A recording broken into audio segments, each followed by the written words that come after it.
How to turn off sensitive content on Twitter. Hello everyone. In this video, I will show you how to turn off sensitive content on Twitter.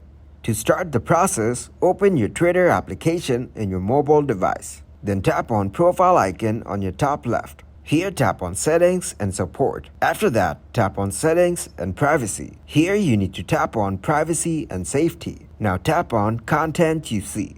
As you can see, your desired option is not available on app. Now go back to the home page and open your Safari. Open your Twitter account and tap on profile on your top left. Scroll down and tap on settings and support. Now tap on settings and privacy.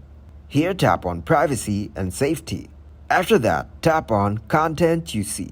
Now turn off the option of display media that may contain sensitive content. This is how you can turn off sensitive content on Twitter. Thank you guys for watching this video. Hope you got some value. Make sure to like this video and subscribe to the channel to get notified for new videos. See you in the next one.